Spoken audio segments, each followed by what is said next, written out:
तबाह किए 3 F-35 jet, ईरानी दावे से ट्रंप के उड़े होश।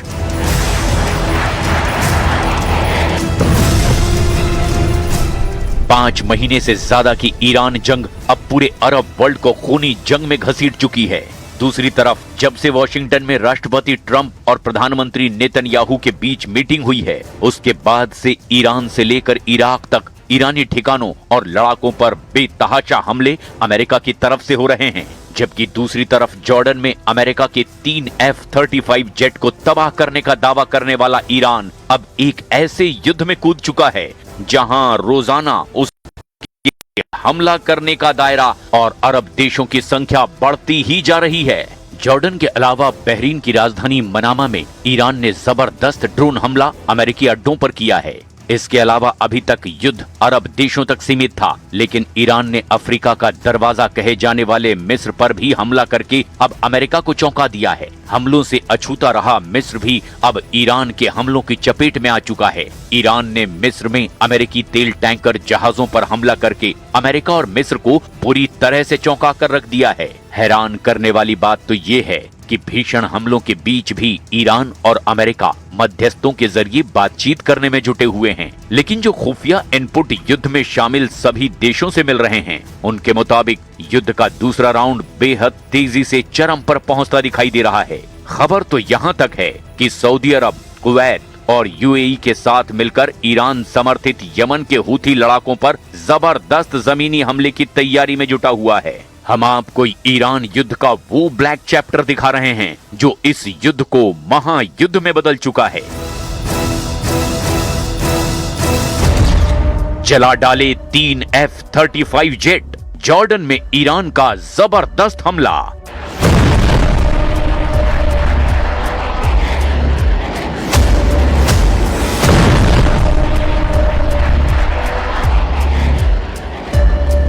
पश्चिम एशिया की जमीन पर महायुद्ध अब अपनी सबसे खौफनाक सीमा को लांघ चुका है। हवा में गरजते F-35 लड़ाकू विमान, आसमान को चीरती बैलिस्टिक मिसाइलें और समंदर की लहरों पर मंडराते सुसाइडल ड्रोन पिछले 24 घंटों में युद्ध का दायरा इराक से लेकर मिस्र के मुहाने तक फैल चुका है।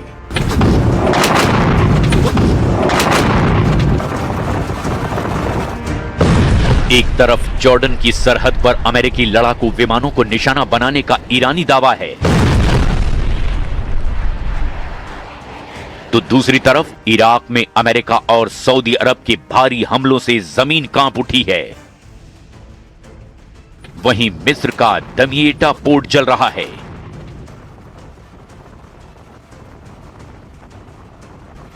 और सऊदी अरब ने हूथी विद्रोहियों के खिलाफ अपनी सैन्य ताकत का अब तक का सबसे बड़ा मोर्चा खोल दिया है।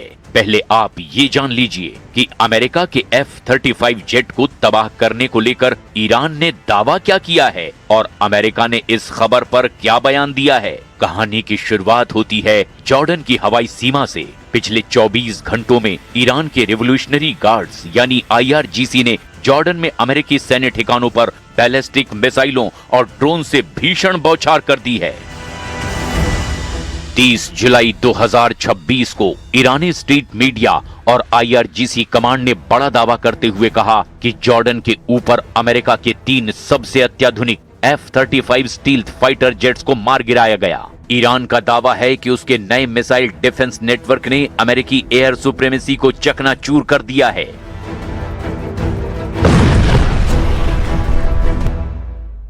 The United States military began major combat operations in Iran. Our objective is to defend the American people by eliminating imminent threats from the Iranian regime, a vicious group of very hard, terrible people. दोनों पक्षों के दावों के बीच इस झड़प ने यह साबित कर दिया कि जॉर्डन अब अमेरिका और ईरान से सीधे टकराव का नया एपिसेंटर बन चुका है।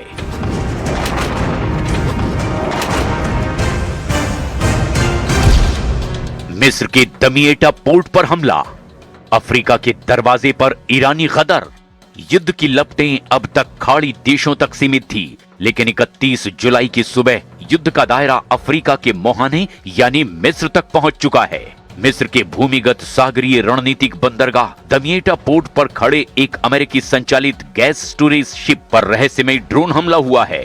हमले के बाद बंदरगाह पर हड़कंप मच गया और गैस टैंकर में भीषण आग लग गई। इस हमले के तुरंत बाद शक की सुई यमन के हूथी विद्रोहियों की ओर घूमी, लेकिन हूथी मीडिया नेटवर्क ने तुरंत बयान जारी करके इस हमले में अपना हाथ होने से साफ इनकार कर दिया। मिस्र के राष्ट्रपति और राष्ट्रीय सुरक्षा परिषद की आपातकालीन बैठक भी बुला ली गई। खुफिया एजेंसियों का मानना है कि ये हमला स्वेज नहर के व्यापारिक मार्ग को ठप करने की एक सोची समझी साजिश है। अगर मिस्र इस युद्ध में प्रत्यक्ष रूप से घिसटता है तो फिर वैश्विक ऊर्जा आपूर्ति श्रृंखला का तबाह होना तय माना जा रहा है। ड्रोन हमले के पीछे ईरान का हाथ भी माना जा रहा है।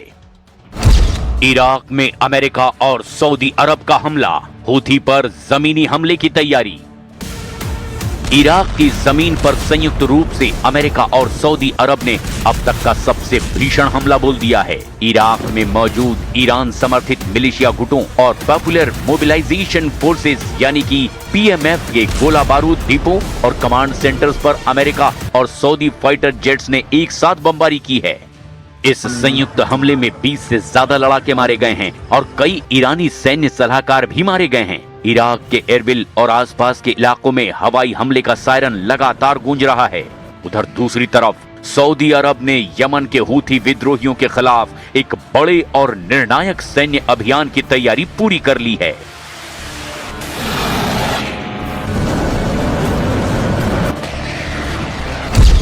हूथी विद्रोहियों के द्वारा सऊदी अरब की तेल कंपनी आरामको के ठिकानों जिजान और यानबू को निशाना बनाने की कोशिशों के बाद सऊदी क्राउन प्रिंस और रक्षा मंत्रालय ने हूथी ठिकानों पर अब पूर्ण पैमाने पर हवाई हमलों का आदेश जारी कर दिया है।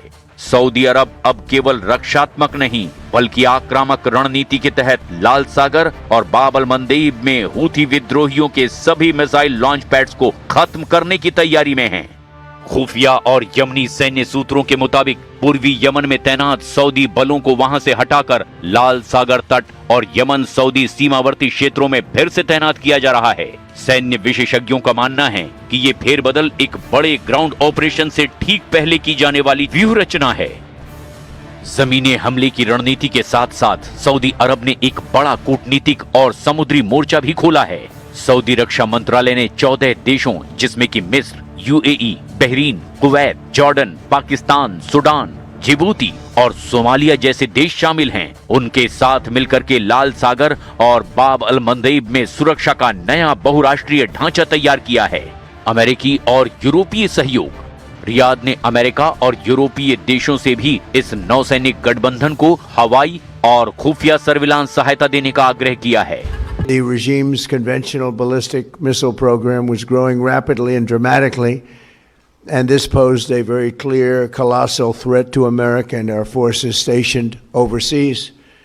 The regime already had missiles capable of hitting Europe and our bases, both local and overseas, and would soon have had missiles capable of reaching our beautiful America. अगर सऊदी अरब यमन में बड़े पैमाने पर जमीनी सेना उतारता है तो ईरान अपने दूसरे क्षेत्रीय नेटवर्क और मिसाइल तंत्र के जरिए इस संघर्ष को और भड़का सकता है, जिससे पूरी खाड़ी क्षेत्र की अर्थव्यवस्था और तेल उत्पादन पर बेहद गंभीर असर पड़ सकता है। इधर युद्ध की आग भड़क रही है तो उधर वॉशिंगटन में अमेरिकी राष्ट्रपति डोनाल्ड ट्रंप ने अपना अब तक का सबसे सख्त और आक्रामक रुख अख्तियार कर लिया है। डोनाल्ड ट्रंप ने चेतावनी दी है कि अमेरिका और उसके सहयोगियों जैसे सऊदी अरब, कुवैत, बहरीन और जॉर्डन पर किया गया हमला ईरान के लिए विनाशकारी साबित होगा। ट्रंप ने साफ कह दिया कि अगर ईरान ने तेल टैंकरों की नाकेबंदी खत्म नहीं की या अमेरिकी ठिकानों पर हमले नहीं रोके तो अमेरिकी सेना ईरान के परमाणु और बुनियादी ढांचे पर पूरी तरह से विनाशकारी हमले करेगा। खुफिया एजेंसियों के ताजा इनपुट इशारा कर रहे हैं कि अगले 48 घंटे बेहद नाजुक हैं। एक तरफ ईरान का दावा है कि वो लंबे युद्ध के लिए पूरी तरह से तैयार है, तो वहीं दूसरी तरफ अमेरिका, सऊदी अरब और इजराइल का त्रिस्तरीय गठबंधन ईरान के नेटवर्क को चारों तरफ से घेर रहा है। अब ऐसे हालात में देखना ये होगा कि आखिर पूरी दुनिया पर इसका असर क्या होता है।